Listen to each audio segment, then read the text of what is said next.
it's Hannah from Story Kids. Welcome back. I am so happy to have you here. If you've missed any of our recent episodes, you can look right down below this video, and you will also find down there a link to our Facebook page for your parents or guardians to check out. Now, as you might notice, I'm back in my indoor setting with my tree decal because it is raining so much outside today. So I thought it might be nice to get away from the rain for a little bit and read a book about a nice, beautiful afternoon. So today I'm going to read you one of my favorite stories. It's called Prairie Day.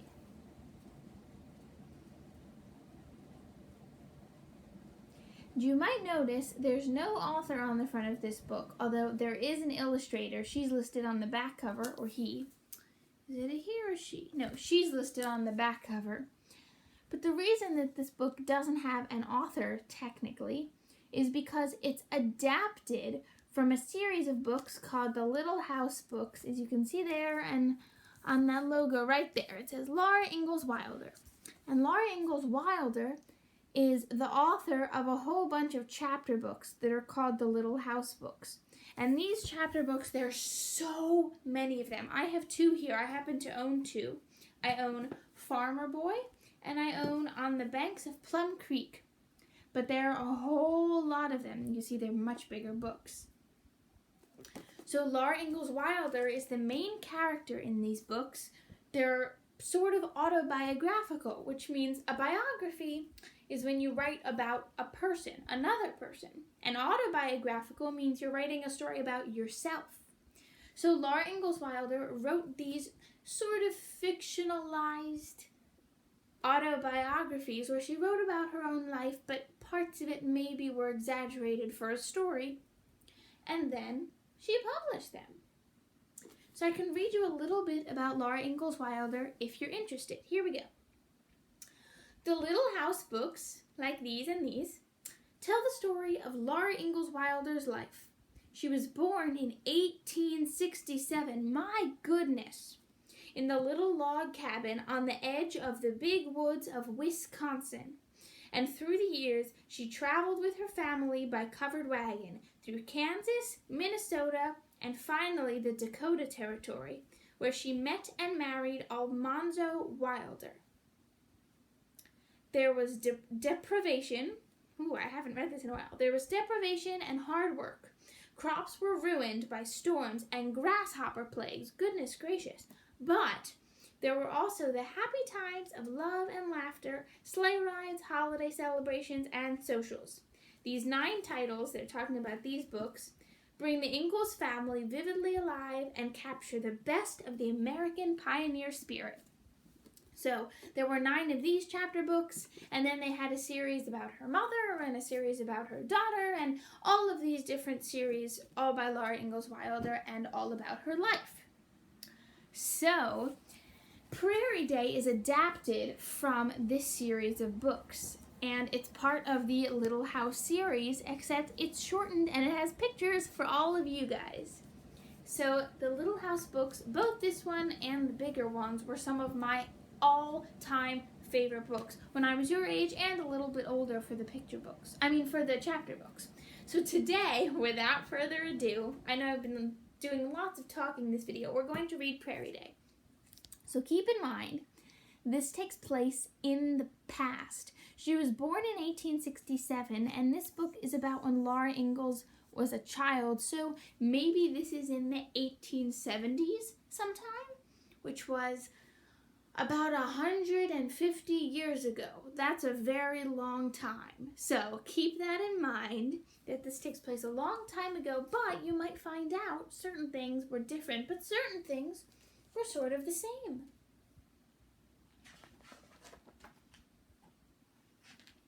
So it's by Laura Ingalls Wilder, adapted from the Little House Books, illustrated by Renee Graff.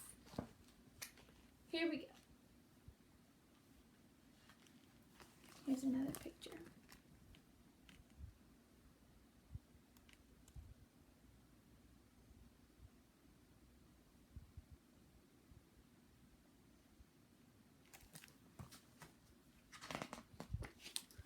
Once upon a time, a little girl named Laura, her pa and her ma, her big sister Mary, her baby sister Carrie, and their good old bulldog Jack headed west in their covered wagon for the prairie. So we've got Ma and Pa, that's her parents, and then the siblings, the sisters, are Mary, she's the eldest, then Laura, she's the middle, then Carrie, she's the baby, and then Jack, the bulldog.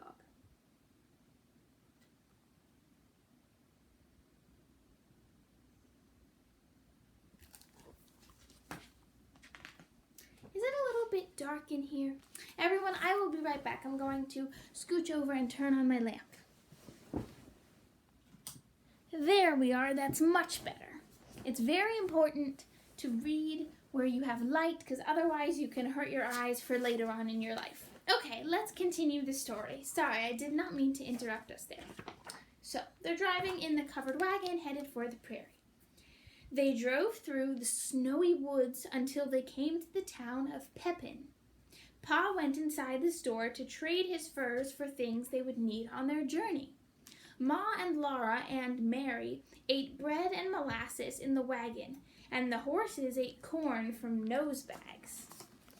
I didn't know what a nose bag was till I had read this book, but can you spot the horses in this picture?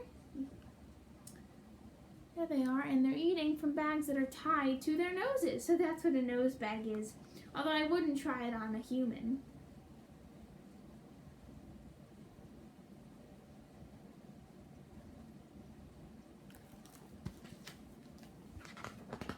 Soon, they reached a big lake that stretched flat and smooth and white all the way to the edge of the gray sky. The horses' hooves clop-clopped, and the wagon wheels crunched as Pa drove the wagon onto the ice. Laura didn't like it, but she knew nothing could hurt her while Pa and Jack were there.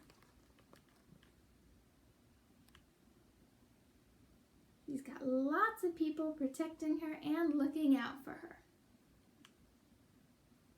Just like I'm sure you do. Although you're not crossing a lake.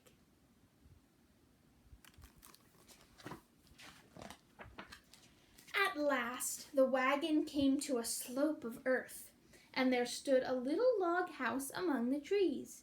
It was a tiny house for travelers to camp in. That night, Laura and Mary and Ma and baby Carrie slept in front of the fire, while Pa slept outside to guard the wagon and the horses.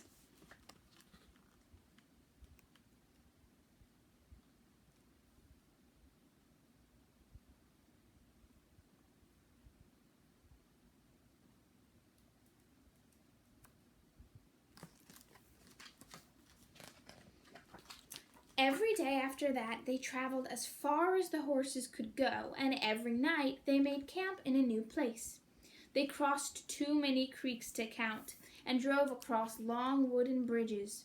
They saw strange woods, and even stranger country with no trees.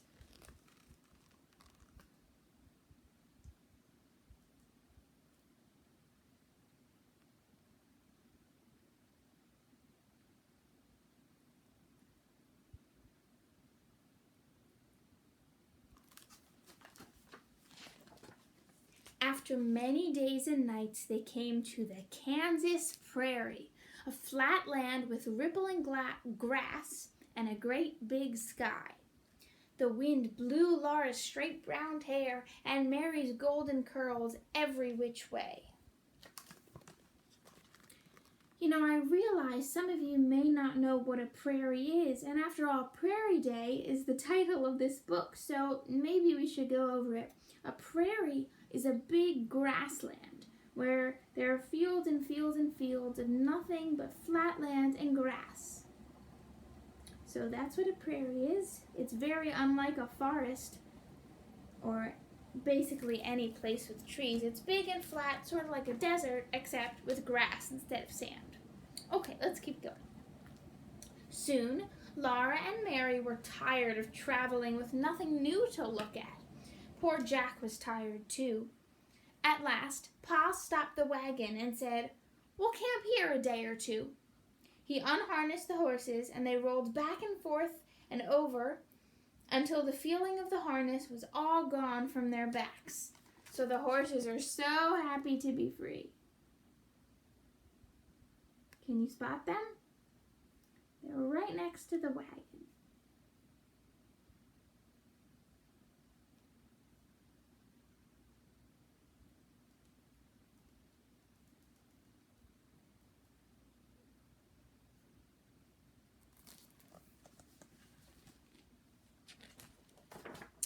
Pa cleared a space in the prairie grass for a fire, and Laura and Mary helped Ma get supper. That's dinner.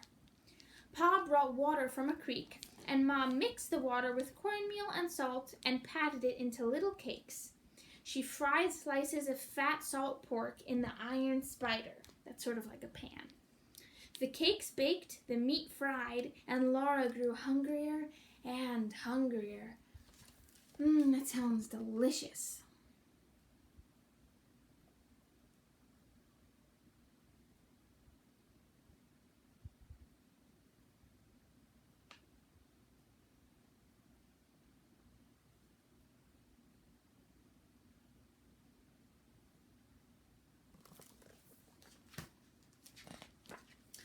At last, supper was ready. Pa and Ma sat on the wagon seat, and Laura and Mary sat on the wagon tongue. Each of them had a tin plate and a steel knife and a steel fork.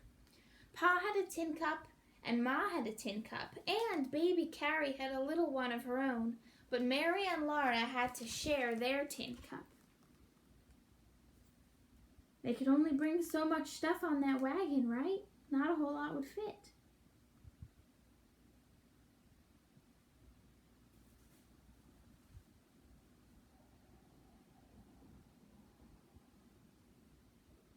A car just went by. Sort of like a modern day wagon, huh? I wonder if they're going to the prairie. While they were eating supper, the prairie became dark and still, and soon it was past bedtime. Mary and Laura put their long nightgowns on, said their prayers, and crawled into their little bed in the wagon.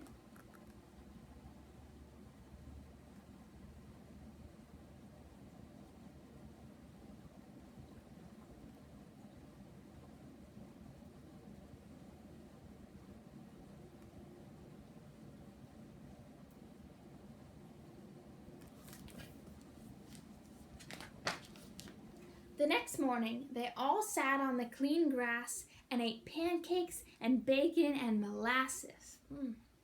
All around them, tiny birds were swinging and singing in tiny voices. Dicky, dicky, dicky, dicky, Laura called to them. Eat your breakfast, Laura, Ma said. You must mind your manners, even if we are 100 miles from anywhere. So even when they were out in the middle of nowhere on the prairie, Laura still had to mind her manners. I know what that's like.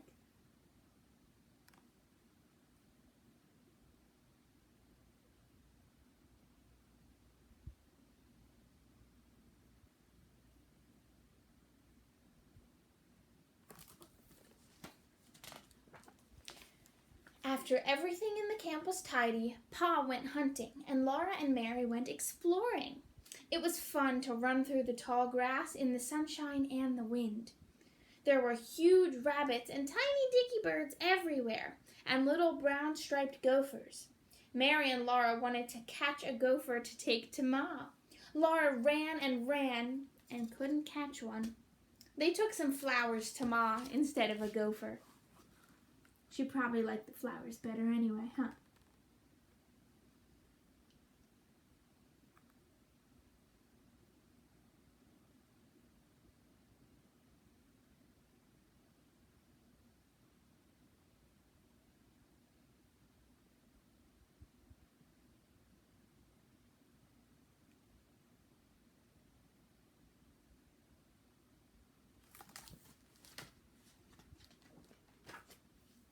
Before long, the sun was low, and Pa was coming across the prairie. Laura jumped up and ran to him, and hippity-hopped through the tall grass beside him. What a beautiful sunset.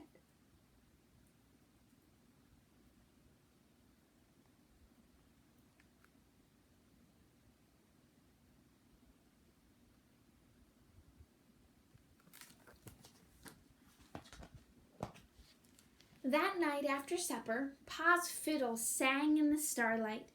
The large bright stars hung down from the sky, and Laura thought the stars might be singing too. Soon it was time for little girls to be in bed, so Ma tied on their nightcaps and tucked them into bed. Tomorrow they must be on their way again to find their new little house on the prairie.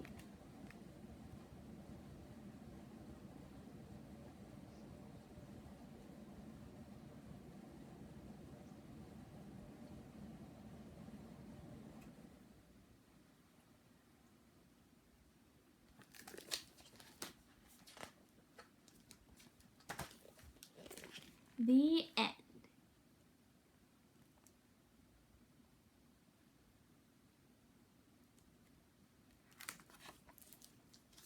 Did you like that book? Did you like Prairie Day? I know I love it.